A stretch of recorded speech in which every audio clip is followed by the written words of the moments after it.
তাহলে তোর কাছে এটা কি করছে? আশিরকে চেয়ারে বসিয়ে হাতে অ্যান্টিসেপটিক লাগাতে লাগাতে এশা গড় গড় করে বলতে লাগলো। আমার রুমে ওরা সবাই আছে।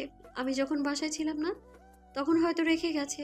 শ্যামাপুর বিএফ যখন চিরকুটটা দেয় তখন আমি ক্লাস 7-এ পড়তাম, এবং তখন এসবের কিছুই বুঝতাম না আমি। আপুর সাথে চিটিং করে অন্য একটা মেয়ের হাত ধরে চলে গিয়েছিল, তারপর থেকে আপু চুপচাপ থাকতো। আমরা সবাই তাকে বুঝিয়ে এত দূর এনেছি, তবুও যেন মন মরাই হয়ে থাকে সে। Stop saying such nonsense. Esha আরও কাহিনী বলতে যাচ্ছে তার আগেই আশির মুখে হাত দিয়ে ফুলস্টপ দিয়ে বলে উঠল, এত কথা কিভাবে বলে মেয়েটা?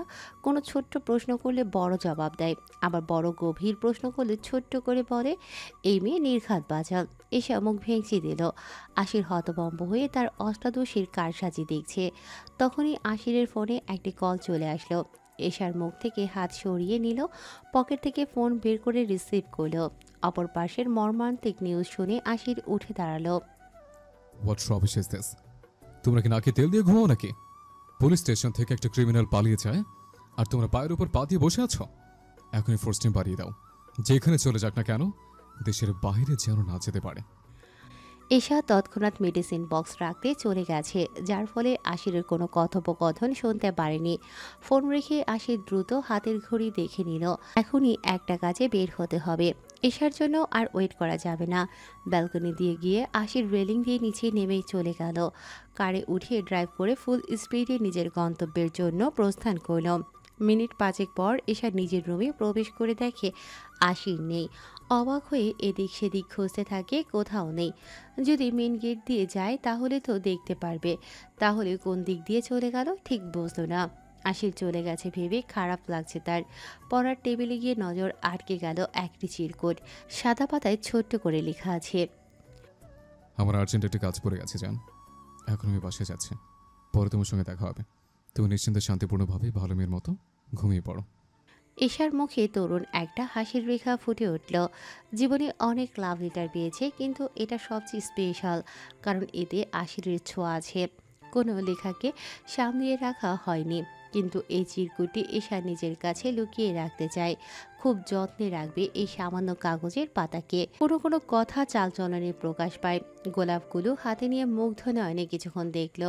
একটি ফুল বইয়ের পাতায় রাখলো, আর বাকিগুলো সতেজ রাখতে পানির টবে রাখলো। আয়নায় নিজেকে ফুলের সাথে পরখ করে নিল এশা। সত্যিই কি ফুলের থেকেও সুন্দর লাগছে তাকে? আশিরের মধুর কথা কান থেকে সোজা বুকে গিয়ে লেগেছে। এসব ভাবতে ভাবতে মধুর চিন্তায় মগ্ন হয়ে সে গভীর নিদ্রার দেশে প্রবাহিত হলো। সকালবেলা প্রকৃতি এক অপূর্ব রূপে ভরে উঠেছে। সূর্যের প্রথম কিরণগুলো আকাশে সোনালি আভা ছড়িয়ে চারপাশের সব কিছুকে আলোয় পূর্ণ করে তুলেছে। বাতাসে একটানা তাজা সুবাস ভেসে আসে। পাখির কিচিরমিচির আওয়াজ আর শীতল রোদের কোমল স্পর্শ সবুজ পাতার মধ্যে এক অপূর্ব শান্তি এনে দিচ্ছে। আহমেদ ভবনের সবাই উঠে রান্নার কাজে ব্যস্ত হয়ে পড়েছে। আজ ভবনে চৌধুরী পরিবারের সদস্যদের আগমন হবে। এশা অনেক রাতে ঘুমিয়েছিল, তাই উঠতে অনেক দেরি হয়ে গেছে। এশা রুমের বাহিরে সব কাজের মিলে ডাকাডাকি শুরু করে দিয়েছে। সাইমা আপু, সিমি, ফারিয়া সহ দাঁড়িয়ে অধীর আগ্রহে এশার গেট খোলার অপেক্ষায় আছে। কিরে, গেট খুলিস না কেন? বাসায় মেহমান আসবে, আমরা প্রস্তুত হব। গেট খুলে আবার ঘুমিয়ে পড়িস। আমাদের মেকআপ তোর রুমে রাখা আছে। খুলে দাও আপু, আর কতক্ষণ অপেক্ষা করব, পা ব্যথা হয়ে যাচ্ছে। সবার চিৎকার আর হই হুল্লোড় শুনে এশা রাগে বালিশটার নিচে ছুঁড়ে ফেলল। ঘুমের মধ্যে এমন বিরক্তি তার একেবারেই পছন্দ না। হাত দুটি অবলীলায় ছড়িয়ে দিয়ে আক্ষেপের সাথে জানালার দিকে তাকালো। চোখে ঘুমের আচ্ছন্নতা নিয়ে এশা রুম থেকে বলল, একটু দাঁড়া, আমি আসছি। তবে কেন আমার রুমে মেকআপ রাখতে হবে? আর এত সাজগোজের প্রয়োজনটা কি? তোদের কি বিয়ে হচ্ছে নাকি? নাকি কোনো ছেলেকে আকৃষ্ট করার জন্য এত পরিশ্রম? এশা উঠে দেখল চোখের সামনে একটি গোলাপের বিশাল বাকেট রাখা। মাথায় হাত দিয়ে চিন্তা করতে লাগলো। রাতের কথা মনে পড়ে গেল। এখন যদি গেট খুলে দেয় তাহলে কাজিনদের অজস্র প্রশ্নের মুখোমুখি হতে হবে। আর ফুলগুলো কোথায় লুকাবে? গোলাপগুলো এতই তাজা যে কেউ সহজেই ধরে ফেলবে। কে পাঠিয়েছে সেটাও বলা সম্ভব হবে না। তাছাড়া গেটের ধাক্কাধাক্কি আবার শুরু হয়ে গেছে। তাড়াতাড়ি এশা বিছানা থেকে উঠিয়ে ফুলগুলো আলমারির এক কোণে রেখে দিল। গেট খুলতে যাওয়ার আগেই নিজের চুল থেকে ফুলটি সরিয়ে রাখল। চৌধুরী মহলে সকলের ঘুম থেকে উঠে আত্মীয়দের বাসায় যাওয়ার প্রস্তুতি নিতে লাগলো। বাসার ছোট বড় সবাই আহমেদ ভবনে যাওয়ার জন্য বেশ খুশি। মঞ্জুরি খন্দকার পরিবার একসঙ্গে তাশরিফ আহমেদকে দেখতে যাবে। তবে বাসার বড় ছেলে আশির আহান চৌধুরী এখনও বাসায় আসেনি। সকাল থেকে তাকে ফোন দিয়ে চৌধুরী মহলে আসতে বলা হচ্ছে, কিন্তু আশির আসতে চাচ্ছে না। তার কিছু কাজ ছিল, সেটা রাতের মধ্যে সম্পন্ন করতে পারেনি, কারণ অনেক বেশি ঘুম পেয়ে গিয়েছিল। সকালে উঠে এক কাজের জন্য বের হতে গেলে মঞ্জুরি নানা বাহানা করে আশিরকে বাসায় আসতে বাধ্য করে। কিছুক্ষণের মধ্যে হয়তো আশির মহলে চলে আসবে। অন্যদিকে তন্ময় খন্দকার তার বরাদ্দকৃত রুমে এখনও ঘুমিয়ে আছে। তাদের ছেলেরা সবসময় কাজে মনোযোগী, তাই রাতের বেলা ঘুমোয় না এবং দিনের বেলা বিশ্রাম নেয়। তন্ময়কে সকালে ডেকে ওঠানো যায় না, কারণ সে এখন যথেষ্ট বড় এবং পরিবারের অতিরিক্ত নজরদারি পছন্দ করে না। মঞ্জুরি সবার হাতে গরম চায়ের কাপ দিয়ে বললেন, সবাই দ্রুত প্রস্তুত হয়ে নাও, আমাদের এখনই আহমেদ ভবনে রওনা দিতে হবে, না হলে বেয়ান আমাকে তাগাদা দিচ্ছেন। রাহিম চৌধুরী চায়ের কাপ থেকে এক চুমুক নিয়ে বললেন, সকাল থেকেই আমরা প্রস্তুত, তোমাদের ছেলেদের প্রস্তুত হতে বলো। একজন উপরের রুমে আরামে ঘুমাচ্ছে, আর একজন তো বাসায়ও আসতে পারলো না। মীরা বিরক্ত হয়ে অপর পাশ থেকে বললেন, আর বললেন না ভাই, এই ছেলেটাকে নিয়ে আমার আর কোনো শেষ নেই, একটা কথাও শুনে না। ঠিক বলেছেন। তন্ময় যে চৌধুরী মহলে এসেছে সেটা আশির জানে। রাতে সিসিটিভি ক্যামেরার মাধ্যমে সে বাসার সব কিছু পর্যবেক্ষণ করেছে। তবে তন্ময় জানে না যে আজ আশির মহলে আসবে। তাদের দুই ভাইয়ের মাঝে তেমন মিল নেই, কারণ তারা উভয় রাগী এবং জেদি। তবে ভাই হিসেবে একে অপরের সঙ্গে কথা বলে। আশির একটি সাদা শার্ট ও কালো কোট পরিধান করে মাথায় হালকা জেল দিয়ে চুল সোজা করে নিল। হাতে একটি ব্র্যান্ডেড ঘড়ি এবং পায়ে কালো জুতো পরল। তার বাম হাতে গুলি ছুঁয়ে গিয়েছিল, এমন কিছু আঘাত লুকানোর জন্য সে ব্যান্ডেজ করে শার্টের নিচে বেঁধে রাখল। আশিরকে এমন লোকে খুবই সুদর্শন ও পরিপাটি লাগছে। একটি কার নিয়ে আশির চৌধুরী মহলের উদ্দেশ্যে রওনা দিল। কিছু সময় পর চৌধুরী মহলে পৌঁছালে আশির তার গাড়ির দরজা পায়ে লাগিয়ে শক্তভাবে বন্ধ করে দিয়ে কনফিডেন্সের সঙ্গে হাঁটতে হাঁটতে মহলে প্রবেশ করল। মহলে প্রবেশ করার সঙ্গে সঙ্গে সিফা ও রাইসা আনন্দিত হয়ে বড় ভাইকে জড়িয়ে ধরল। বড় ভাইকে দেখে বোনেরা খুব খুশি হয়ে কথোপকথন শুরু করলো। পাশ থেকে রিয়া আশিরকে দেখছে, যেন তাকে চোখ দিয়ে গিলতে চাইছে। তবে আশির সবার সাথে কথা না বলে চুপচাপ নিজের রুমে চলে গেল। দোতলায় গিয়ে নজরে পড়ল তন্ময়ের রুমটা, যেটা খুলে রাখা আছে। তন্ময় গায়ে স্প্রে দিয়ে ফোনে কারোর সাথে যেন কথা বলছে। আশিরের থেকে তন্ময় 7 বছরের বড় হলেও আশি থেকে তেমন সম্মান দেয় না। দেখেও না দেখার ভান করে নিজের রুমে চলে যাচ্ছিল। তখনই তন্ময় তাকে ডাক দিল। আশির একটু থেমে দাঁড়ালো, কিন্তু পেছন দিকে ঘুরল না। তন্ময় হেঁটে গিয়ে আশিরের সামনে সম্মুখীন হলো। আশির পকেটে হাত দিয়ে তন্ময়ের মুখের দিকে চাইল। আশিরকে ডোন্ট কেয়ার ভাব নিয়ে দাঁড়িয়ে থাকতে দেখে তন্ময় একটা প্রশ্ন ছুড়ে দিল। হোয়াটস রং উইথ ইউ আসির? আমি তোর থেকে বড় হয়ে কি সম্মান ডিজার্ভ করি না? কখন আসলি আর আমার সাথে দেখা করলি না কেন? আশির পকেট থেকে হাত বের করে ঘড়ি দেখে রসালো গলায় বলল, Nothing, bro. I was a little busy. So, what are you doing here? Nothing, bro. Don't act smart ছোট। আশির ঝাঁঝালো গলায় বলল, I was a little busy. So, what are you doing here, my big bro? I may be younger than you in age, but trust me, bro. I'm the owner of all the master games, so that you don't need to teach me what I should do. তন্ময়ের রাগে জল শক্ত হলো। তার হাঁটুর বয়সের ভাই তাকে এভাবে বলছে। মাত্রাতিরিক্ত রাগের ফলে তন্ময় তার কলার চেপে ধরে জোরে চিল্লিয়ে বলল, আসির! বিহান তার রুম থেকে চিৎকার ও হট্টগোল শুনে দ্রুত ছুটে এসে উপস্থিত হলো। মহলের সবাই সিঁড়ির কাছে দাঁড়িয়ে গম্ভীরভাবে দৃশ্যগুলো দেখছে।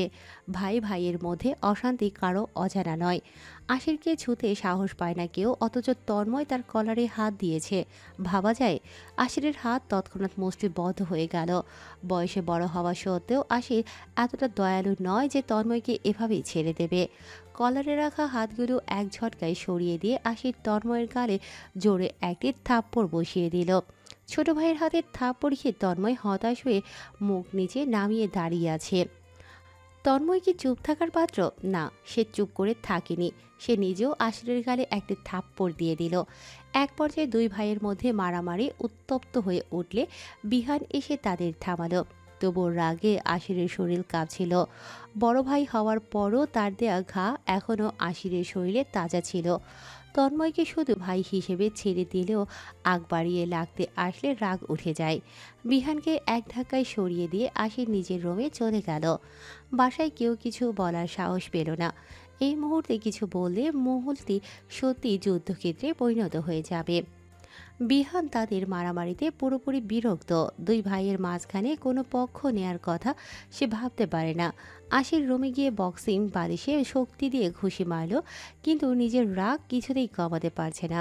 তন্ময়ের প্রতি তার রাগ পুরনো, ছোটবেলা থেকেই। একজন ভাই হিসেবে আশিরকে দিয়ে এমন কাজ করিয়ে নেওয়া কতটা যৌক্তিক। ফেক মানুষের থেকে আশির সবসময় নিজেকে দূরে রাখে, কারণ তার বিশ্বাস এসব মানুষ থেকে কিছু শেখার নেই। আয়নার সামনে দাঁড়িয়ে সে নিজের মুখের দিকে তাকিয়ে কিছু একটা ভাবছে। মুহূর্তেই পৈশাচিক হাসি ফুটে উঠল। আহমেদ ভবনটি মুহূর্তেই মেহমানদের উপস্থিতিতে পূর্ণ হয়ে উঠল। চৌধুরী মহল থেকে মঞ্জুরি, রাহিম এবং আরও কয়েকজন এসেছে। মঞ্জুরির ভাই বোনেরা সবাই গিয়ে হাজির হয়েছে। সবাইকে নাস্তা করে হলরুমে বসে গল্পগুজব করছে। সম্বন্ধে তারা সবাই একে অপরের আত্মীয়। বিহান, শিফা, ইফতি, রূপসা, রাইসা, রিয়া, আবি সবাই গিয়ে ছাদে বসে আছে। এতক্ষণে ফারিয়া, সাইমা, সিমি ছাদে তাদের সাথে যোগ দিয়েছে। বাসার বউ ফারজানা রান্নাঘরের কাজগুলো সামাল দিচ্ছে, আর পাশে বসে ফাহিম তাকে জ্বালাতন করছে। সবার রেডি হওয়া শেষ হলেও এশার প্রস্তুত হওয়া বাকি আছে। এশা উঠতে লেট করেছে, সেটা তো ঠিক আছে। তার উপর ফারিয়া সিমিকে সাজিয়ে দিতে হয়েছে। এশা আসলে খুব ভালো মেকআপ করতে জানে, খুবই ন্যাচারাল বিউটিশিয়ান যাকে বলে। কাজিনদের জন্য নিজের রেডি হতে দেরি হয়ে যায় সব সময়, কিন্তু বকা খেতে হয় পরে এশাকেই। সব সমবয়সী ছেলে মেয়ে মিলে হাসাহাসি করছে। অন্যদিকে বিহান একজনের প্রতি নিজের আকর্ষণ অনুভব করছে, আর সেই মেয়ে হলো ফারিয়া আহমেদ। ফারিয়া শিশুদের মতো হাস্যোজ্জ্বলভাবে বকবক করছে, আর বিহান চুপচাপ তাকে এক দৃষ্টিতে দেখছে। নিজের বয়সের তুলনায় এত ছোট মেয়ের প্রতি আকর্ষণ অনুভব করা বিহানের কাছে অবাক করার মতো। বিহানের নিজেরই মনে হচ্ছে একজন এসএসসি পরীক্ষার্থীকে দেখে প্রেমে পড়ে গেল কেন। আহমেদ ভবনে পা রাখতে গিয়ে বিহান ফারিয়ার মিষ্টি হাসি দেখে একেবারে বিমোহিত হয়ে পড়ে। ফারিয়া সবুজ রঙের জর্জেট টপস পরেছে এবং তার সাথে হালকা সাজও করেছে, তাতেই তাকে অত্যন্ত সুন্দর লাগছে। বিহানের চোখ সরিয়ে রাখা বেশ কঠিন হয়ে উঠেছে। ফারিয়ার সেদিকে কোনো খেয়াল নেই যে কেউ একজন তাকে পরখ করছে। এতক্ষণ তাদের মাঝে হাসি ঠাট্টায় বন্ডিংটা আরও গাঢ় হয়ে গেল। কিছুক্ষণ পর এশা সাদা রঙের একটি সালোয়ার কামিজ পরিধান করে প্রস্তুত হয়ে গেল। ঠোঁটে হালকা পিঙ্ক লিপস্টিক এবং চোখে গাঢ় কালো কাজল দিয়ে সে সোজা ছাদে চলে যায়। সবার মাঝে এসে সে খুশি হয়ে যায়। শিফা বিহানের সঙ্গে ভিলায় পরিচিত হওয়ার পর বেশ ভালো সম্পর্ক তৈরি হয়েছে এবং বাকি সবার সাথেও সে পরিচিত হয়ে নিল। তবে এশার চোখ এখনও আশির আহান চৌধুরীকে খুঁজছে। সবাই এসে গেলেও আশির এখনও আসেনি, আর এশা তাকে খুব মিস করছে। রাতের হালকা ঝাপসা পরিবেশের পর এশার মন কিছুটা নরম হয়ে গেছে। আশিরের জন্যই সে আজ একটু বেশিভাবে সাজল। আশিরের পছন্দ সাদা রং, তাই ইচ্ছে করেই সে তার পছন্দ অনুযায়ী ড্রেস সিলেক্ট করেছে। ছাদের মাঝখানে চেয়ারে সবাই বসেছিল। একটি ফাঁকা চেয়ারে গিয়ে এশা বসে পড়ল। এশাকে দেখে আবির কিছুটা থমকে গেল। তাকে দেখে মনে হচ্ছে যেন এক সাদা পরী। চোখে কাজল পড়লে যে কাউকে এতটা মায়াবী লাগতে পারে জানা ছিল না। আবির তাকে অবিরত দেখছিল। এশা বুঝতে পেরে একটু অন্যদিকে ঘুরে বসল। রিয়াকে এখানে দেখে এশা একটু বিরক্ত বোধ করল এবং তার দৃষ্টি সরিয়ে নিল। এরপর রাইসা, রূপসা, শিফার সাথে কথা বলতে লাগলো। শিফা উৎসুক হয়ে বলল, তোমাকে দারুণ লাগছে আপু। সত্যি আমি যদি ছেলে হতাম তবে তোমার প্রেমে হাবুডুবু খেতাম। কত সুন্দর তোমার ডাগর ডাগর চোখগুলো, মাশাআল্লাহ। এশা মুস্কি হেসে বলল, এমন কিছুই না, যার চোখ সুন্দর তার কাছে সব কিছুই সুন্দর লাগে। একটু ঢং করে এশার পাশে বসে ফারিয়া বলল, হয়েছে আপু, আর ভাব নিতে হবে না। আমরা জানি তুমি অনেক সুন্দর। আজ সুন্দর না বলে কেউ এভাবে প্রশংসা করে না। এই দুঃখগুলো কোথায় রাখবো? ফারিয়ার কথা শুনে সবাই হা হা করে হাসতে শুরু করলো। ফারিয়ার কথায় এখনো দুটি চোখ তার দিকে অপলকভাবে তাকিয়ে আছে। বাচ্চা ক্রাশকে দেখে বিহান কিছুটা হতভম্ব হয়ে তাকিয়ে আছে। ফারিয়ার হাসিতে যেন কিছু এমন আছে যা দেখে বিহান নিজেকে হারিয়ে ফেলেছে। অন্যদিকে সবার দৃষ্টি থেকে আড়ালে আবির এক মনে এশার দিকে তাকিয়ে আছে। মনে মনে আবির ভাবছে হয়তো আজ এই মেয়েটি তাকে শেষ করে ফেলবে। ঠিক তখনই ফারজানা ও ফাহিম ছাদে এসে পৌঁছালো। তাদের দেখে সবাই মজার ছলে কাশি দিয়ে উঠল। ফারজানা মুখ বাঁকিয়ে বলল, তোমরা আমার ছোট ভাই বোন, তাই একটু সম্মান দেখানো শেখো। এমন আচরণ করলে কিন্তু আসির ভাই আসলে আমি মাইর খাইয়ে নেব।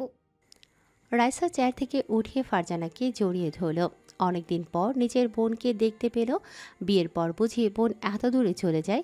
রাইসা ফারজানাকে খুব মিস করেছে, কিন্তু ফারজানা একবারও ফোন করে খবর নেয়নি। রাইসা কান্নারত গলায় বলল, ভুলে গেছো তাই না? তোমার যে একটা ছোট্ট বোন তোমার জন্য বাসায় কলের অপেক্ষা করে, জানো না? তুমি খুব পচা আপু। আমি বলবো আশির ভাইও এমন। কেউ আমায় একটু ভালোবাসে না। আমি সবার ছোট, তবু কেউ একটু আদর করে না। তোমাদের সাথে কথা নেই আমার। আই এম সরি পাখি আমার, তুই তো আমার একটা কলিজার অংশ। পারিবারিক সমস্যার জন্য সময় হয়ে ওঠেনি। রাগ করিস না প্লিজ বনু। আর কে বলে তোকে কেউ ভালোবাসে না? আমরা সবাই তোকে ভালোবাসি। ফাহিম পরিবেশকে শান্ত করতে মজা করে বলল, কি বলবো শালিকা, তোমার বোন ঠিক মতো আমাকে ভালোবাসে না। যেখানে বরকে টাইম দেয় না সেখানে বোনকে টাইম দেওয়া বিলাসিতা। এমন আহাজারি শুনে ফারজানা কটপট দৃষ্টিতে ফাহিমের দিকে তাকালো। লজ্জা শরম কি ফাহিম বাজারে বিক্রি করে আসে সেটাই ভাবছে। সঙ্গে সঙ্গে ফাহিম চুপ হয়ে গেল আর সবাই হাসতে হাসতে গড়াগড়ি খেতে ব্যস্ত হয়ে পড়ল। কিছুক্ষণ পর মজার আড্ডা দিয়ে সবাই ছাদ থেকে নিচে নেমে আসলো। বড়দের সাথে কথা বলার সুযোগ কারোরই হয়নি। সেই মুহূর্তে এশাকে নিচে নামতে দেখে মঞ্জুরি অবাক হয়ে তাকিয়ে রইলেন। এশা যেন এক অপ্সরা, সত্যি অনেক সুন্দর লাগছে। তার পায়ে সাদা রূপার নূপুর, যা তাকে আরও স্নিগ্ধ করে তুলেছে। পা থেকে মাথা অবধি এক অপূর্ব রূপে মোড়ানো। মঞ্জুরি মুগ্ধ হয়ে এশাকে দেখছে। তার ছেলে আশিরের জন্য এমন একজন সুন্দরী মেয়েই তো তিনি খুঁজছিলেন। হঠাৎ মঞ্জুরিকে তাকিয়ে থাকতে দেখে এশা হাসি মুখে বলে উঠল, আসসালামু আলাইকুম আন্টি। এশার কণ্ঠ শুনে হুঁশ ফিরে পেলেন। এতক্ষণ কি ভাবছিলেন এইসব? মঞ্জুরি মনে মনে নিজেকে আশকারা দিতে বারণ করলেন। এত নরম মেয়েকে কখনোই আশিরের হাতে তুলে দেওয়া যাবে না, এটা স্বপ্নে ভাবা অভাব। এশার দিকে তাকিয়ে প্রতি উত্তরে বললেন, ওয়ালাইকুম আসসালাম মা, আসো এখানে বসো আমাদের সঙ্গে। জি, আপনার শরীর ভালো আছে? এশা বলে রান্নাঘরে চলে গেল। রান্নাঘরে গিয়ে কিছু সময়ের জন্য থমকে দাঁড়িয়ে এশা ভাবতে লাগলো, সত্যি কি সে আগের তুলনায় শুকিয়ে গেছে? আশির এবং তার মা একেবারে একই ধরনের কথা বলে, কেউ কারো থেকে কম নয়। আশিরের মা সত্যিই খুব কিউট এবং মিশুক। ভাবতেই এশা হাসলো, ছেলে তো মায়ের মতোই হবে। সামান্য কিছু খেয়ে রান্নাঘর থেকে বের হয়ে হলরুমের সামনে এসে দাঁড়ালো। হঠাৎ তার ওড়না দরজার হাতলের সাথে আটকে যায়। সামনের দিকে এগিয়ে যেতে গিয়ে এশা পেছনে ফিরে দেখল তার ওড়না আটকে গেছে। তখনই ওড়নাটি ঠিক করার জন্য হাত দিয়ে সেটি সারাতে লাগলো। সাদা রঙের ওড়নাটি এশার খুব প্রিয়। যদি তা ছিঁড়ে যায় তবে মনটা ভেঙে যাবে, তাই খুব সাবধানে ওড়নাটি ঠিক করছে। এর মধ্যে একজোড়া অনাকাঙ্ক্ষিত হাত এসে ওড়নায় পড়ল। সম্ভবত তার হাতটি খানিকটা এশার হাতকে স্পর্শ করল। এশা সঙ্গে সঙ্গে হাত সরিয়ে নিল এবং সামনে তাকিয়ে দেখল এক অপরিচিত ব্যক্তি দাঁড়িয়ে আছে। এর আগে কখনো এই চেহারা সে দেখেনি। সামনে দাঁড়িয়ে ছিল তন্ময় খন্দকার, যে গ্রিন কোট এবং প্যান্ট পরিহিত। কিছু সময় তন্ময় মুখ গোমরা করে তাকিয়েছিল, তারপর হঠাৎ রহস্যময় এক হাসি ফুটে উঠল তার মুখে, যা একেবারে আশ্চর্যকর লাগছে। তন্ময়ের পক্ষে এশার থেকে চোখ ফেরানো কঠিন হয়ে পড়েছে। এশার সৌন্দর্য এতটাই মুগ্ধকর লাগছে যেন যে কেউ তাকিয়ে থাকলে উন্মাদ হয়ে যেতে পারে। সাদা রঙের সালোয়ার কামিজে এশাকে একেবারে অপরূপ লাগছে। তন্ময়ের চোখে যেন এক ধরনের মায়াবী মোহ সৃষ্টি হয়ে গেছে। এটি ছিল তার জীবনের প্রথমবার যখন কোনো মেয়েকে দেখে তন্ময় এতটা অভিভূত হয়ে গেছে। এশাকে দেখে তন্ময়ের মুখে একটি রহস্যময় হাসি ফুটে উঠল।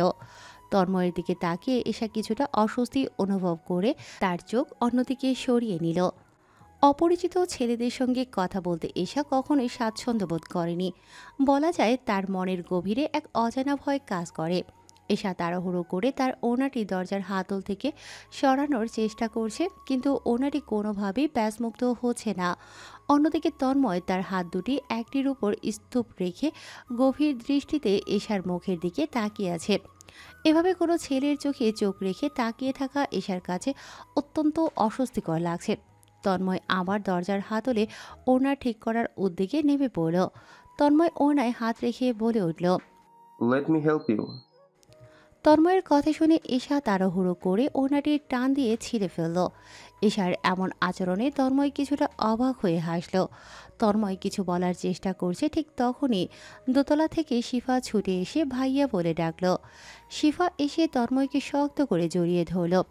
তন্ময় তার ছোট্ট বোনকে স্নেহের সাথে জড়িয়ে ধরে মমতাময়ী ভাবে শিফার মাথায় হাত বোলালো।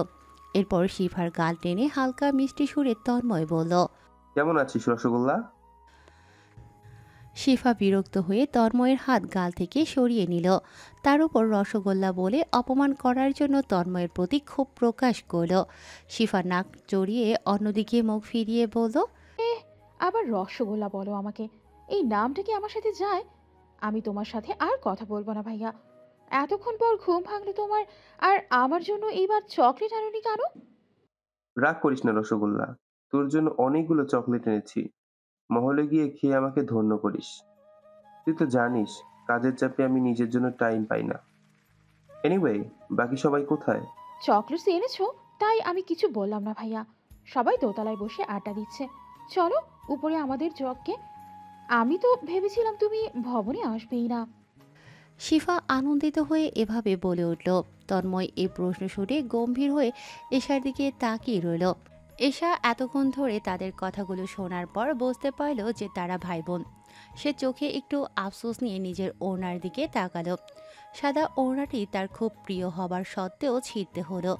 যদি এভাবেই ছিঁড়ে না ফেলতো, হয়তো তন্ময় কাছে এসে সেটা ঠিক করে দিত, যেটা এশা চায় না। তার জন্য কোনো পরপুরুষের স্পর্শ কখনোই গ্রহণযোগ্য নয়।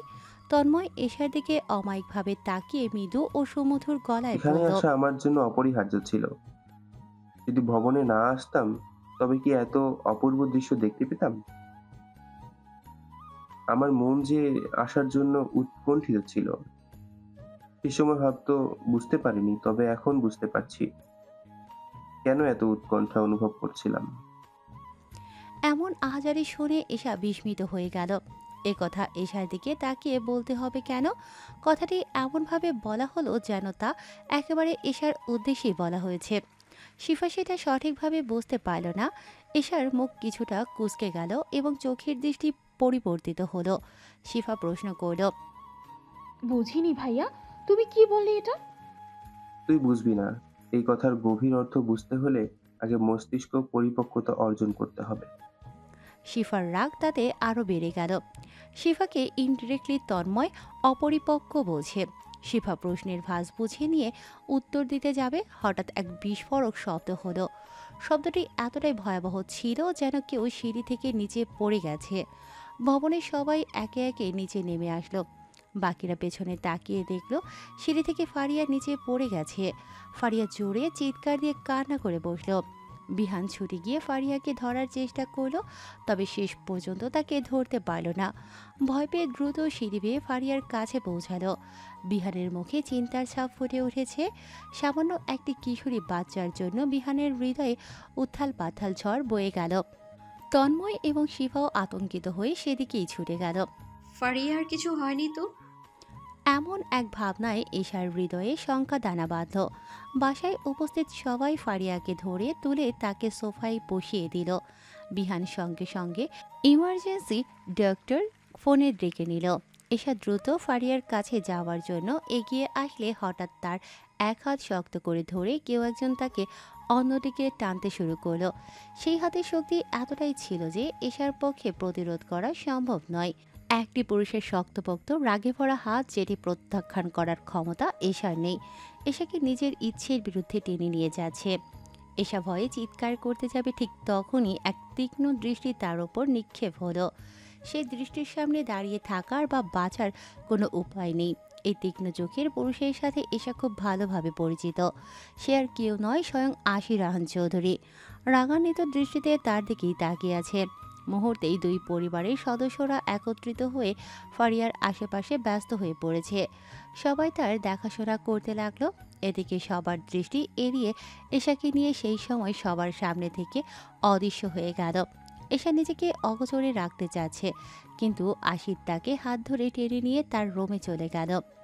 রোমে পৌঁছেই আশির এশাকে এক পলক নড়াচড়া না করতে দিয়েই ধাক্কা দিয়ে বিছানায় ফেলল।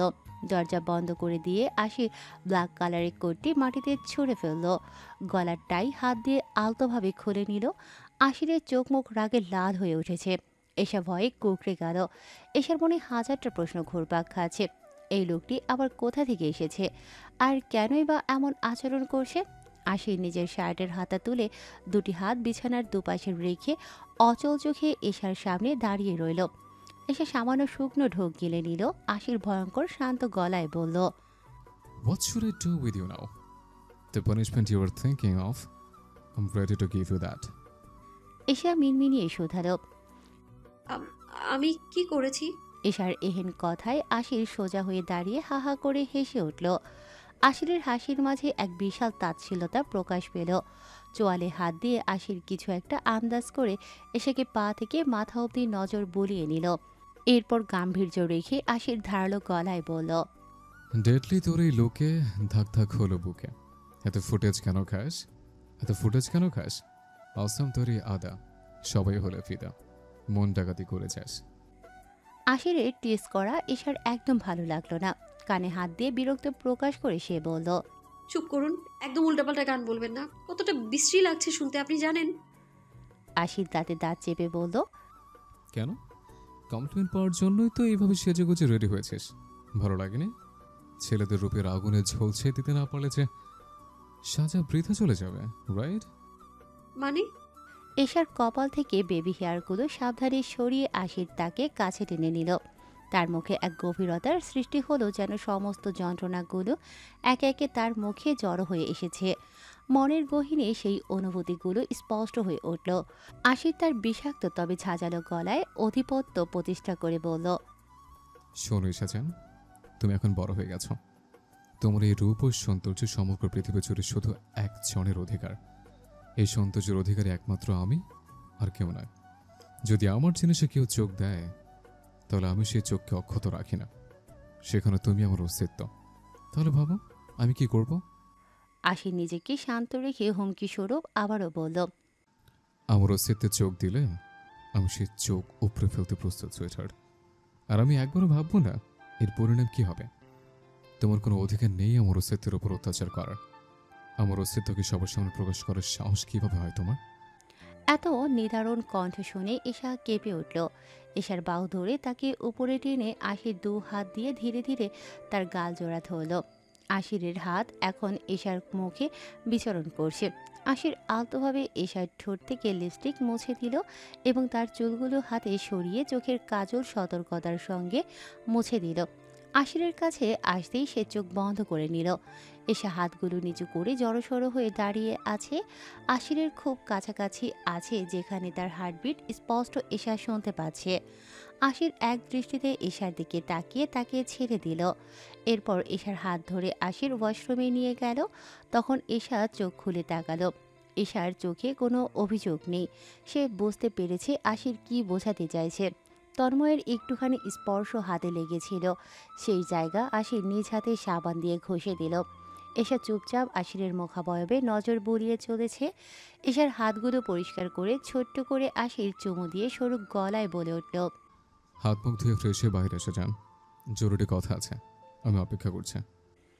এশা মাথা উপর নিচ করে হ্যাঁ সূচক মাথা নাড়াল। সঙ্গে সঙ্গে আশির গাম্ভীর্য নিয়ে ওয়াশরুম থেকে বেরিয়ে গেল। এশার রুমে গিয়ে চেয়ারে বসে পড়ল। খানিকক্ষণ পর এশা ফ্রেশ হয়ে রুম থেকে বেরিয়ে দেখে আলমারি খুলে আশির কি যেন করছে। এশা অবাক হয়ে ছুটে গিয়ে দাঁড়ালো। আশির মনোযোগ দিয়ে ড্রেস দেখছে।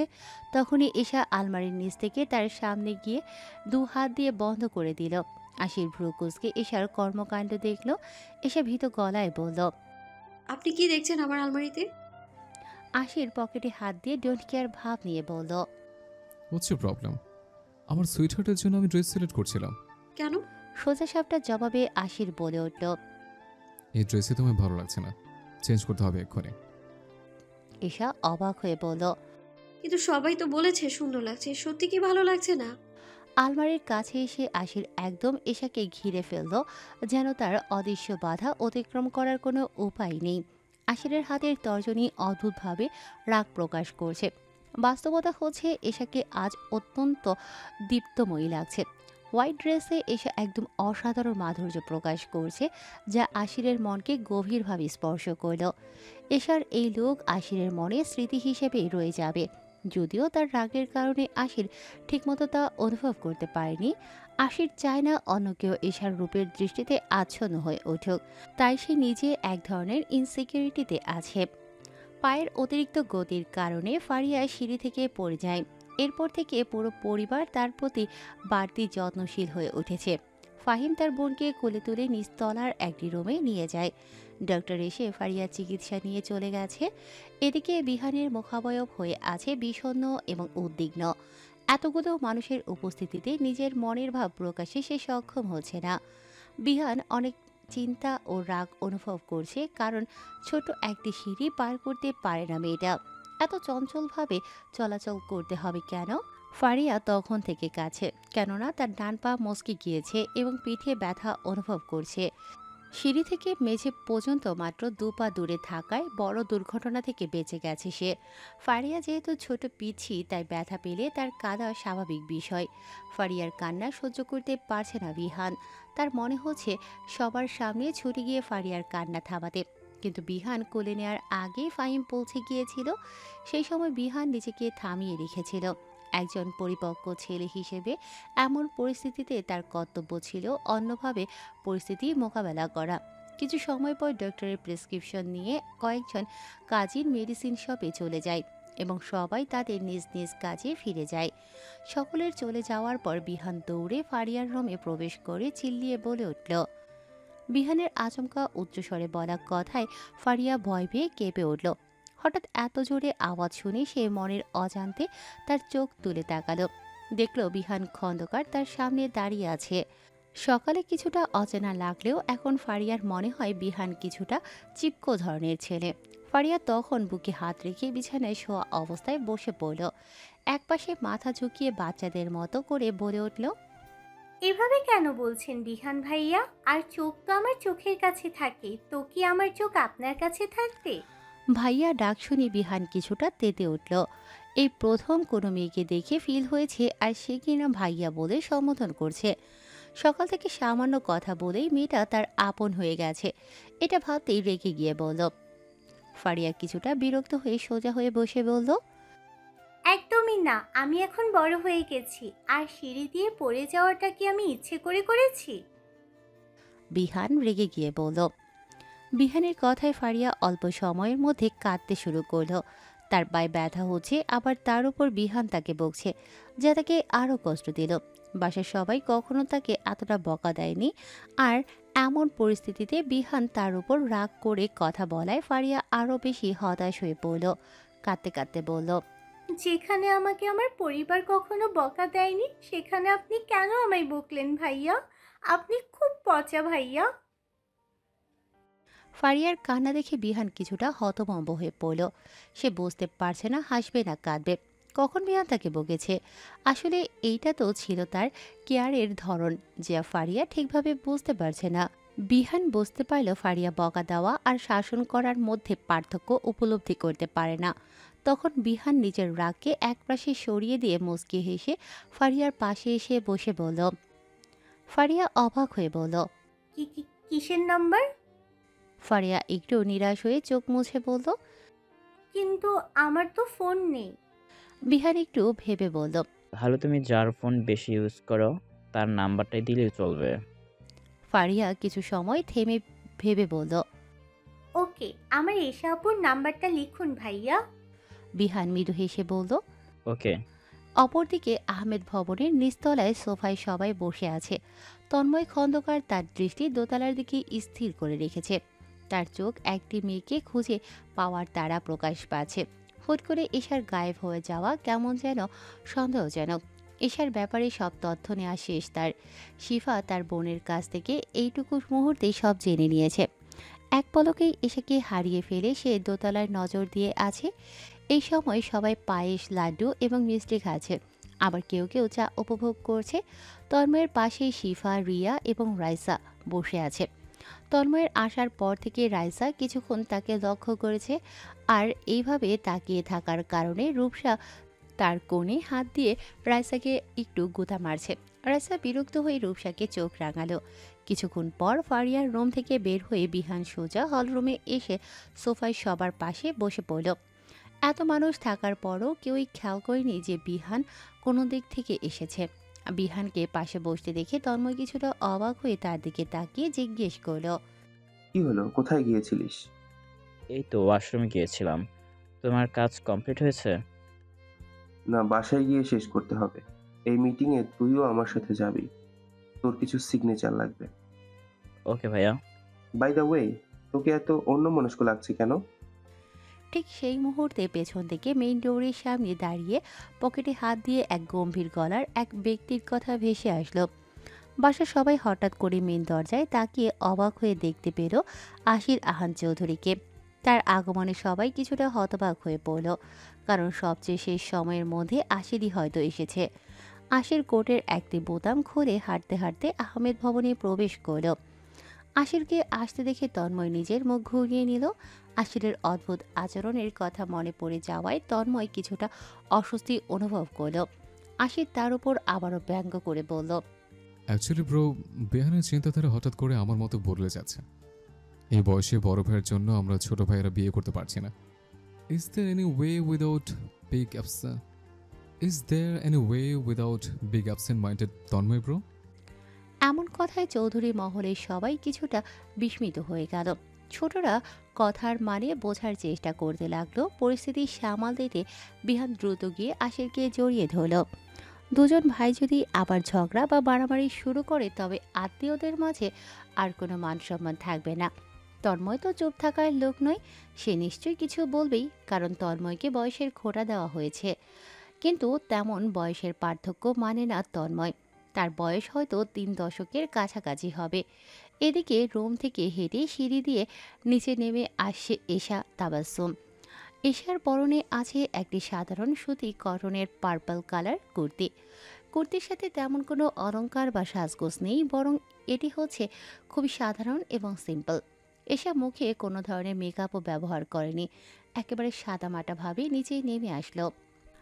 হঠাৎ করে এশার পোশাক পরিবর্তন দেখে সবাই কিছুটা হতবাক হয়ে গেল। এমন একটি পরিবর্তন কেন হলো এটা নিয়ে সবাই কিছুটা বিস্মিত হলেও তেমন গুরুত্ব দিল না। তবে তন্ময়ের কাছে বিষয়টি কিছুটা অস্বাভাবিক মনে হলো। আশিরের দিকে তাকিয়ে এশা কিঞ্চিৎ হাসল। এশার হাসি দেখে আশির এক দৃষ্টিতে তার দিকে তাকিয়ে মুহূর্তের জন্য মুখ ঘুরিয়ে নিল। আশির এখন কিছুটা স্বাভাবিক হয়ে গেল, কিন্তু এশার প্রতি আগের মতো কোনো বিশেষ গুরুত্ব সে আর দেখালো না। এসব সোজা ফারিয়াকে দেখতে চলে গেল, তার চিন্তা ফারিয়া ঠিক আছে কিনা। তবে যখন সে ভাবতে লাগলো আশিরের অমন আচরণ, তখন যেন তার মাথায় বজ্রাঘাত হলো। আশির শেষ বাজিয়ে ভবনের বাগানে চলে গেল, যেন কিছুই দেখেনি। তুই দেখে হাঁটতে পারিস না ফারিয়া? ফারিয়া বিরক্ত নিয়ে বলল। হয়েছে আপু, আবার তুমি শুরু হয়ে যেও না। আজ অনেকজনের বকা খেয়েছি, এখন আমার পেট ফুল। ফারিয়ার কান মলে দিয়ে শাসনে সুরে এশা সরু গলায় বলে উঠল। বকা দিবে না তো কি করবে শুনি, যদি কোনো অঘটন ঘটে যেত? উহ, কান ছাড়ো, তাছাড়া কিছু হয়নি। আমি সিঁড়ি থেকে পড়ার সময় তুমি কোথায় গিয়েছিলে? তোমায় দেখতে পেলাম না তো। আর কখন ড্রেস চেঞ্জ করলে? এহেন প্রশ্ন শুনে এশা থতমত খেয়ে গেল। কি জবাব দেবে এখন? তাছাড়া বোনদের কোনো কিছু হলে এশার কষ্ট হয়। এশা তার ছোট বোনের কান ছেড়ে দিয়ে পাশে বসে পড়ল। সবসময় দেখে শুনে পথ চলবি। তুই আমার কাজিন হলেও নিজের বোনের থেকেও দামি। আর বড় বোন হিসেবে তোর জন্য আমার ভীষণ চিন্তা হয়। মাথায় হাত বুলিয়ে দিয়ে আদরের গলায় বলল। এশা ফারিয়াকে কিছু বকা দিয়ে আদর করল। তারপর তার রুমে খাবার দিয়ে সোজা বেরিয়ে আসলো। আসার পথে তন্ময়ের সাথে এশার দেখা হয়ে গেল। তন্ময় হঠাৎ করেই সামনে এসে হাত বাড়িয়ে বলল, হ্যালো, আমি তন্ময় খন্দকার। তুমি ফারজানার ননদ এশা, রাইট? তন্ময়ের দিকে তাকিয়ে এশা কিছুটা ভয় পেয়ে পিছিয়ে গেল, যেন সে সামনে এসেছে কোনো ভূতের মতো। মনে হচ্ছে তন্ময় এখানে তার জন্য অপেক্ষা করছিল। এশা জানে এই লোকের সাথে কথা বলতে গেলে হয়তো আশির আবার তাকে বকা দেবে এবং তন্ময়ের সাথে কিছু কথা বললে তাকে মাটিতে পুঁতে ফেলতেও পারে। চারিদিক দেখে এশা মিনমিনিয়ে বলল, জি ভাইয়া। তন্ময় একটু রহস্যময় হেসে বলল, তোমাকে আগের ড্রেসে খুব সুন্দর লাগছিল, আবার ড্রেস চেঞ্জ করলে কেন? এশা বিরক্ত হয়ে বলল। Excuse me. না মানে এমনি বলছিলাম। এশা সে সময় একটু হালকা হেসে কথা ঘুরিয়ে বলে উঠল, ওকে ভাইয়া, আমি আসছি। Yep, nice to meet you. Esha তাড়াহুড়ো করে সেখান থেকে চলে গেল। সে দ্রুত গেটের সামনে গিয়ে আশিরকে খুঁজতে লাগলো। কোথায় গেল এই লোকটি? ঠিক তখনই ভবনের বাইরে যাওয়ার সময় এশার সব কাজিন মিলে এসে তাকে জেগে ধরল। তারা জানতে চাইল এই কদিনে তার সাথে কী কী হয়েছে। এসে কিছুটা আমতামতা করে ঘটনার বিস্তারিত এড়িয়ে গেল মাথা ব্যথার অজুহাতে। এরপর সবাই সিদ্ধান্ত নিল যে তারা ভবনের বাগানে হাঁটতে যাবে। দুপুরের খাবার শেষে দু পরিবার মিলে ঘুরতে বের হবে। এই কথা চৌধুরী মহলে সবাইকে জানানোর জন্য বলতে পাঠিয়ে দিল। এসে যখন একাই মেন গেট থেকে বের হতে যাবে তখন হঠাৎ বাগানের আশিরকে সিগারেট খেতে দেখে তার মধ্যে প্রচণ্ড বিরক্তি তৈরি হলো। সিগারেট খাওয়া ছেলেদের সে একদম পছন্দ করে না। আশির হাতের ঘড়ি চেক করে কারো জন্য অপেক্ষা করছে।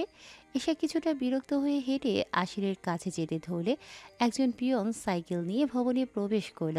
সাইকেল থামিয়ে মেন গেটে এগিয়ে আসলো। স্মোকিং করা রেখে আশির এক হাতে ফোনে কথা বলতে লাগলো। ডাক পিয়নকে এসা আগে থেকেই চেনে, তাই এই দিকে আসতে দেখে জিজ্ঞেস করে বসলো, দাদু কেমন আছেন? কোনো কাজে এসেছেন কি? জি মা, ভালো আহি। আলহামদুলিল্লাহ। তোমার লাইয়া একটা চিঠি আইছে। অবাক হয়ে এসা বসলো। এতদিন পর চিঠি? কে পাঠিয়েছে জানেন কি? যাই হোক, চিঠিটা দিন। এই অসময়ে চিঠি মানে কোনো আগাম বার্তা না তো? হুট করে কেউ কেন চিঠি দিতে যাবে? ডেলিভারি নোটিস সাইন নিয়ে পিয়ন দাদু বিদায় হবে। ডাক পিয়ন চলে যাওয়ার সময় একজন অনাকাঙ্ক্ষিত মেয়ে কার গাড়ি নিয়ে হাজির হলো, কিন্তু সেদিকে এসা দেখেও না দেখার ভান করল। সম্ভবত আশিরের সাথে দেখা করতেই মেয়েটি এসেছে। চিঠিটা নিয়ে প্রথম কিছু অংশ পড়তে পারলেও বাকিগুলো পড়ার ভাগ্য হলো না। সম্পূর্ণ পড়ে নেওয়ার আগেই পুরো চিঠি হালকা বাতাসে উড়ে কোথাও যাচ্ছে। চিঠির পিছু নিতে নিতে এসা আকাশের দিকে তাকিয়ে হাঁটতে লাগলো। বাগানের হালকা শীতল বাতাসে সবুজ পাতাগুলো প্রাণবন্ত হয়ে গেল। মাটি থেকে উঠতে লাগলো সামান্য ধূলিকণা। ভুলবশত চিঠি ধরতে গিয়ে আশিরের পিঠে হাত পড়ল। হঠাৎ করে এশার হাত পড়ায় সেলফ ডিফেন্স হিসেবে আশির আশ্রয় সরিয়ে দিতে ধরলে আশির পেছন দিকে তাকিয়ে এশাকে দেখল।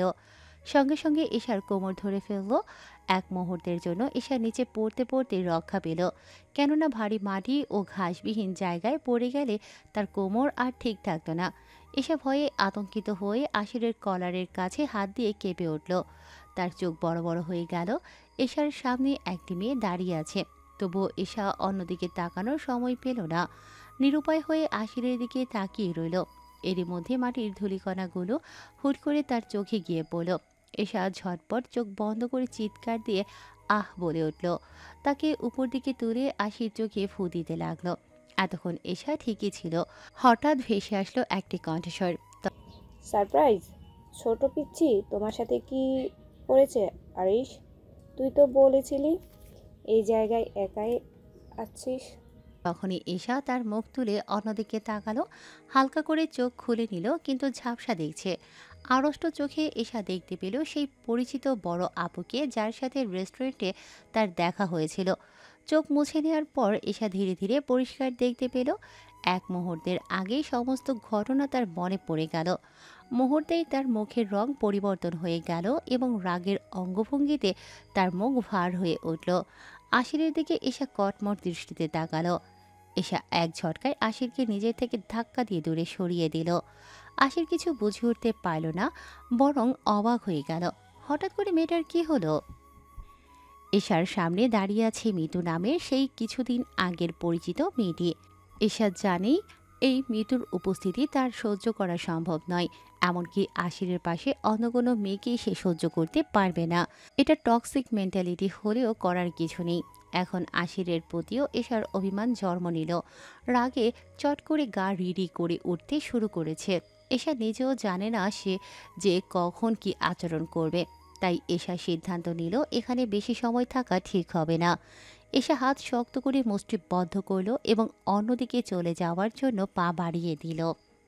আহমেদ ভবনে বেড়াতে এসেও তন্ময় ফোন নিয়ে কাজে বিজি হয়ে আছে। তার পাশে বিহান বসে থেকে বড় ভাইকে কোম্পানি দিচ্ছে। দুপুরের পর তারা একটি মিটিং এর উদ্দেশ্যে বেরিয়ে যাবে। পরিবারের সদস্যদের জন্য এখনই বের হতে পারছে না, তাই ফোনে কিছু ইমেল পাঠিয়ে দিয়েছে। তন্ময়দের জন্য একটি রুমে বিশ্রাম নেবার ব্যবস্থা করা হয়েছে। শিফা, ইফতি আর আরভিরকে সব রুম ঘুরিয়ে দেখাচ্ছে সিমি।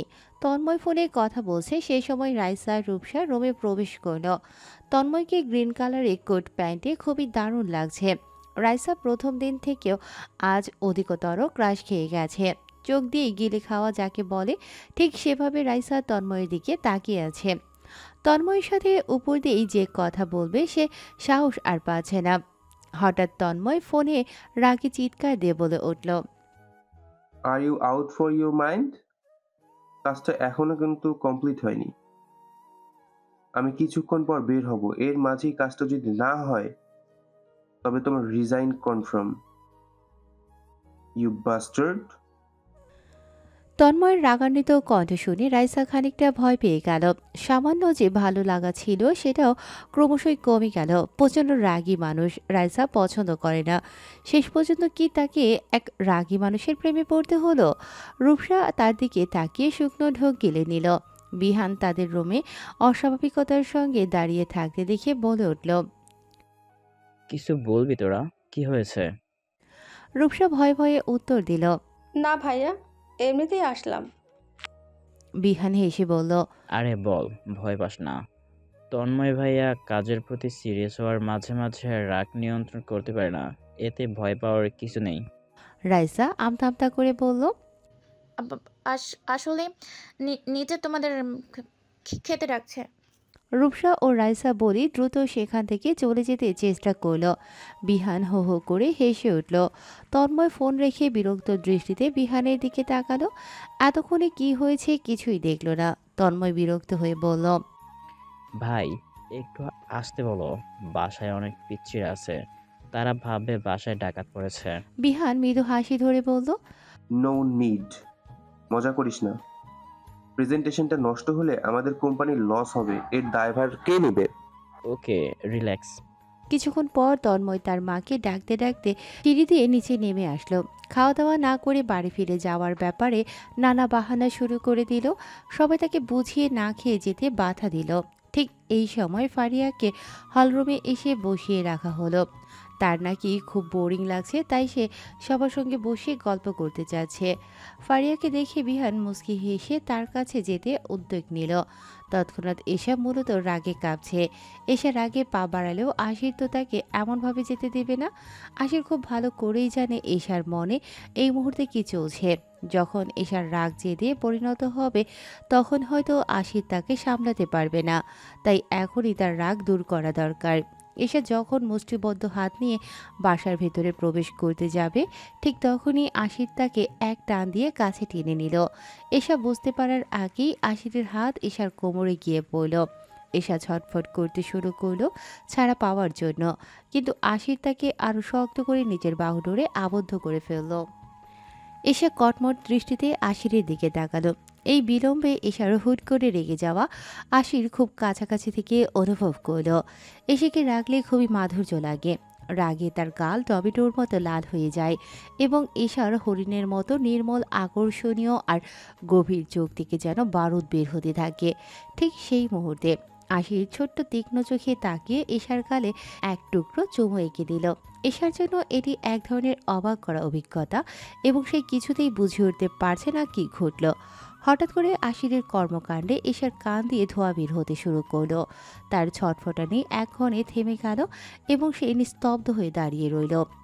বাসার মেন গেটের সামনে জনসম্মুখে আশির এমনটা কিভাবে করতে পারল, তাও আবার মৃত্যু মেয়েটার সামনে।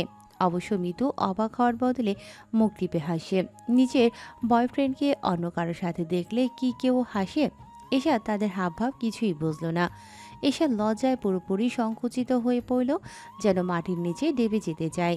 তবে আশিরের মুখাবয়ব একদম স্বাভাবিক লাগছে, যেন ভাজা মাছ উল্টে খেতে জানে না। আশিরের কাছে মনে হচ্ছে সে কোনো ভুলই করেনি। আশিরকে নিজের সর্বোচ্চ শক্তি দিয়ে ধাক্কা দিয়ে এশা ছ্যাত করে রেগে গিয়ে বলল, আপনি কি পাগল হয়ে গেছেন? কেন এমন করলেন? তবে আশির সরে গেল না, বরং যেখানে দাঁড়িয়েছিল সেখানেই দৃঢ়ভাবে দাঁড়িয়ে রইল। আশির যদি সামান্য ছেড়ে না দিত তাহলে এশা কখনোই তার শক্তি দিয়ে আশিরকে সরাতে পারত না। আশির পকেটে হাত দিয়ে সরু গলায় বলল, what have I done sweetheart? এশার রেগে গিয়ে উত্তেজিত হয়ে বলে উঠল, ড্রামা করবেন না, খবরদার। গালে এটা কি করলেন? কোন অধিকারে আমায় টাচ করলেন আপনি? আর সেটা আবার মৃত আপুর সামনে? আপনার লজ্জা করলো না? আশিরের রাগও কম নয়। উপরতলায় এশার রুমে আশির যা বুঝিয়ে এসেছিল তা হয়তো সে ভুলে গেছে। এতক্ষণ পর এমন কথা বলাটা কি ঠিক? এসে কি জানে না যে আশিরের কি অধিকার আছে? আশির রাগে এশার ডান হাত শক্ত করে ধরে দাঁতে দাঁত চেপে বলল, তোর কি হই আমি তুই জানিস না? উপরে ঘটনা মনে নেই তোর? আবার মনে করিয়ে দিতে হবে? আমাকে ইগনোর করবে না বলেছি না? আমার ইগনোর একদম পছন্দ নয়। Don't try to make me angry. আশিরের শক্তিশালী হাত এশাকে অতি কঠিনভাবে ধরে রেখেছে, যেন হাতের মধ্যে তার চিহ্ন পড়ে যাবে। ব্যথায় এশার চোখে পানি আসে, তবে সে কখনোই হেরে যাওয়ার মেয়ে নয়। এশা কিছুক্ষণ চুপ থেকে তারপর ব্যথাতুর গলায় বলল, কিছুক্ষণ আগে আমি ভুলবশত ভুলে গিয়েছিলাম যে আপনি অন্য কারোর, তাই সব কিছু শুনেছি। কিন্তু এখন যখন আপনি আর আমার নন, তখন আপনার কথা শুনতেও আমি বাধ্য নই। তাদের কথোপকথন শুনে মিতুর মনে হচ্ছে বিষয়টি কিছুটা বেশি অতিরঞ্জিত হয়ে যাচ্ছে। আশির রাগ ক্রমশ তীব্র হয়ে উঠছে, আর অন্যদিকে এশার মনে জেদ প্রবল হচ্ছে। মিতু আর স্থির থাকতে পারল না। তাদের থামাতে মিতু দ্রুত এগিয়ে গিয়ে এশাকে ছাড়ানোর চেষ্টা করে বলল, কি করছিস আরিশ? বাচ্চা মেয়ে তো, ছাড় বলছি। এশাকে বুঝিয়ে না বলে হুমকি দিলে সে কিভাবে বুঝবে? তুই ম্যাচিউর হয়েও এমন আচরণ করছিস? আশির ক্রুদ্ধ হয়ে বলল। মিতু, এটা আমাদের পার্সোনাল ব্যাপার, তুই দূরে থাক। মিতু দমে না গিয়ে বলে উঠল, না, পার্সোনাল আর নেই। আমার জন্য তোদের ঝগড়া হচ্ছে, তাহলে আমি এই ব্যাপারে কথা বলতে পারি। আগে তুই এশার হাত ছাড় আরিশ, সে ব্যথা পাচ্ছে, তুই এটা বুঝিস না? দুই মানবীর মাঝে একদিকে রাগ আর হতাশা প্রকাশ করছে, আবার অন্যদিকে কষ্ট ও উদ্বেগের অনুভূতি প্রতিফলিত হচ্ছে। এশার চোখে অশ্রু টলমল করছে, কিন্তু সে ধরে রেখেছে। নিজেকে লুকিয়ে রাখতে পছন্দ করে এশা। গলায় একটি তীব্র ক্ষিপ্র ও রুক্ষ সুর থতার কণ্ঠস্বরে আশির বলে উঠল, না, বলছি না আমি। কেন এমন করো? না, বলছি না আমি। কেন এমন করো মেয়েটা? একবার রাগের বসে হাতে কাঁটা চামচ বসিয়ে দিল, আবার আজ রাগে ধাক্কা দিল। বাসার মধ্যে গিয়ে জেদি মেয়ে কি করবে তুই জানিস? নিজের যদি আবার ক্ষতি করে ফেলে, তখন আমি কি করব? আশিরের কণ্ঠস্বরে এমন এক ধরনের তীব্রতা আছে যেন সে ক্রমাগত চাপ ও অস্থিরতা অনুভব করছে, এবং তার উদ্বেগ ও রাগ খুব স্পষ্টভাবে ফুটে উঠেছে। এশা আশিরের জন্য কত ইম্পর্টেন্ট সেটা মিতু বুঝতে পারল। পরিস্থিতি সামাল দেওয়ার জন্য মিতু বলল, কিছু করবে না, আমি বোঝাচ্ছি ওকে, হাত ছেড়ে দে ওর। এশা সাহসের সাথে গম্ভীর কণ্ঠে বলল, কি করব আমি? আমার যাই হোক না কেন তাতে আপনার কি? এটা আমার শরীর, আমার হাতে যাই ইচ্ছা আমি তাই করব। তৎক্ষণাৎ এশার হাত ঝাঁকিয়ে আশির তাকে দূরে সরিয়ে দিল। মিতুর গাড়ির হেডলাইটে আশির জোরে দিয়ে একটি ঘুষি মারল, যা এশাকে খানিকটা পিছিয়ে যেতে বাধ্য করল। হেডলাইটের কাচের কিছু অংশ ফেটে গেল। হাতের বাম পাশের অংশে গুলি ছুঁয়ে গেছে, আবার সেইখান দিয়ে রক্ত বের হচ্ছে। এশার বুক হঠাৎ করে তীব্রভাবে ধুকপুক করতে লাগলো। আশিরের রাগের মাত্রা মিতু জানে, তাই সে সেদিকে কিছু বলল না। এশা ছুটে গিয়ে তার হাত ধরে ফেলল। আশির ধারালো গলায় চিল্লিয়ে বলল, তাতে আমার অনেক কিছু। Damn it. তাহলে মানছি সেদিন তুই ইচ্ছে করে চামচ দিয়ে হাত কেড়েছিলে। এখন আমার প্রশ্ন হচ্ছে, কেন কাটছিলে? এসা ভয়ে কথা বলার শক্তি পাচ্ছে না, এমন অবস্থা হয়েছে। এশার জন্য আর কতবার আশির কষ্ট পাবে। আশিরের রক্ত দেখে এশা মুহূর্তেই তার রাগ ভুলে গেছে। তার বুকের ভেতর প্রবল কষ্ট অনুভূত হচ্ছে। এশার হাত সরিয়ে দিয়ে আশির হাত শক্ত করে দাঁড়িয়ে আছে। পরিস্থিতি বুঝে মিতু গিয়ে এশার হাতের ওপর হাত রেখে আন্তরিকভাবে বলল, আমি সত্যি দুঃখিত এশা। দেখো, আমি তোমার বড় বোনের মতো। আমি কখনোই তোমার শত্রু ছিলাম না, আর কখনোই তোমার আরিশকে আমি কেড়ে নিতে চাইনি। সেদিন আমি কখনো ভাবিনি যে আমার এক কথায় তুমি এমনভাবে প্রতিক্রিয়া দেখাবে। মিতু আবারও দীর্ঘশ্বাস নিয়ে বলল, সামান্য আরিশ যে আমার বয়ফ্রেন্ড, এমন কথা শুনে তুমি নিজের এত বড় ক্ষতি করে বসবে, আমি তা একদমই বুঝতে পারিনি। আসলে আরিশ তোমার প্রতি অন্তত সৎ, ও জেনুইন। রেস্টুরেন্টে আমি জাস্ট মজা করে বলেছিলাম আমি শুধু তার ফ্রেন্ড, আর আমরা ছোট থেকে একই বেঁচে পড়ছি। রোডের র্যান্ডমলি আরিশকে দেখলাম, তাই গাড়ি থামিয়েছি। এত বড় সত্যি শুনে এসে যেন আকাশ থেকে পড়ল। মিতু কি বলছে? হঠাৎ করে এশার মধ্যে অপরাধবোধ তৈরি হতে লাগলো। আশিরের প্রতি করা তার খারাপ আচরণ এবং বয়সের তুলনায় বড় আপুর প্রতি তুচ্ছ আচরণ মোটেই ভালো ব্যবহার ছিল না। এশা জেদ করে কিছু না বুঝেই অনেক বড় অন্যায় করে ফেলেছে। এই মুহূর্তে মিতুর সঙ্গে চোখ মেলাতে পারছে না সে। কিভাবে চোখ মেলাবে? এমন বাচ্চামো করে নিজেই নিজের ইমেজ ক্ষুণ্ণ করেছে। এশার চোখে অশ্রু জমে গেল এবং সে বাধাটা আর কন্ট্রোল করতে পারল না। চোখ থেকে অঝরে পানি ঝরে পড়ল। আশির এ ধরনের আচরণ দেখে আরও বিরক্ত হয়ে গাড়ির বনেটে আরও একটি ঘুষি দিল। তার চোখে স্পষ্ট বিরক্তি প্রকাশ পেল। ঘুষির শব্দে এশা খানিকটা শিউরে উঠল। মিতু আবারও বলল, আরিশ, কি করছিস তুই? গাড়ির সাথে নিজেরও ক্ষতি করেছিস। কিন্তু আশির দাঁতে দাঁত চেপে বলল, তার কান্না থামাতে বল মিতু, এটা আমার জন্য অত্যন্ত বিরক্তিকর। তার কান্না থামাতে বল মিতু, এটা আমার জন্য অত্যন্ত বিরক্তিকর। তাকে আমার সামনে থেকে চলে যেতে বল এবং তার জেদ নিয়েই থাকতে দে। There is no need to explain any further. এশা ভয়ে গলা ভেঙে বলল, আমি সরি আশির। শাসনমূলক এবং কঠিন প্রতিক্রিয়া নিয়ে এশার হাত সরিয়ে ক্ষিপ্ত গলায় বলে উঠল, Don't talk to me, Isha. From today, you will stay away from me. I can't even tolerate your shadow near me anymore. আশির তার হাত শক্ত করে ধরে এশাকে কঠোর ভাষায় বলল। রাগে তার চোখে যেন অগ্নির দৃষ্টি ঝলকাচ্ছে। এশার জায়গায় অন্য কোনো মেয়ে হলে হয়তো সে তাতেই ক্ষান্ত হতো না, বরং আশির তার হাতে থাপ্পড় দিয়ে বসত। কিন্তু আশিরের পক্ষে তার প্রিয়তমার উপর হাত তোলা সম্ভব নয়।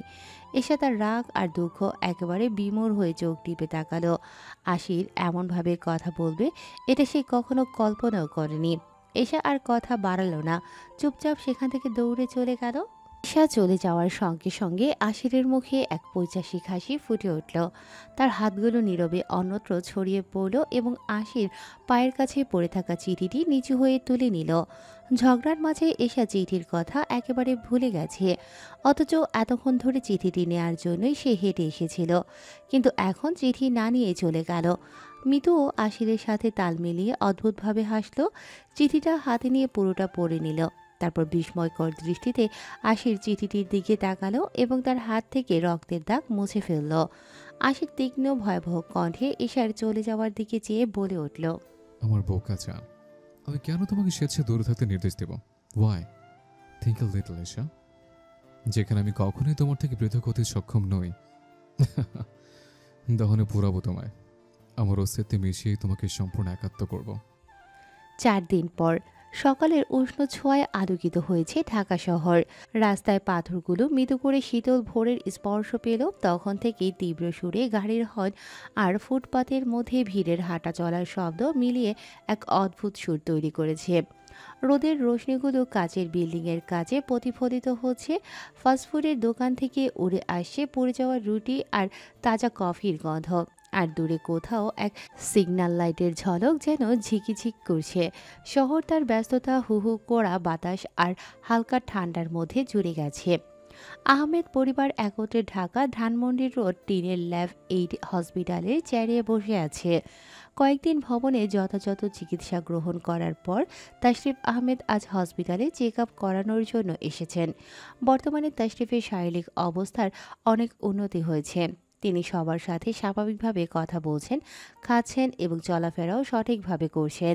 তবে ডক্টর কিছু ওষুধ লিখে দিয়েছে, সেগুলো কিনে আনতে ফাহিম আহমেদ ফার্মেসিতে গিয়েছে। হাসপাতালটিতে ভিড় না করার জন্য বাকিরা বাসা থেকে অপেক্ষা করছে। জামিলা বেগম আহমেদ পরিবারসহ তাবিয়া আহমেদ, তুবা আহমেদ এবং অন্যান্যরা বাসায় অবস্থান করছে। এশা, ফাহিম, সাব্বির এবং ফারিয়া হসপিটালে উপস্থিত হয়েছে। যদিও ফাহিমের কিছু বন্ধুগুলো এসেছিল, কিন্তু হসপিটালটির ভিড় এড়াতে তাদের বিদায় জানানো হয়েছে। এশা এবং ফারিয়া জেদ করে হসপিটালে এসেছে, যদিও ফাহিম আনতে চেয়েছিল না। তারা এখন চেয়ারে বসে আছে আর সাব্বির তাদের পাহারা দিচ্ছে। একা একা মেয়েদের কোথাও রেখে যাওয়া ঠিক নয়।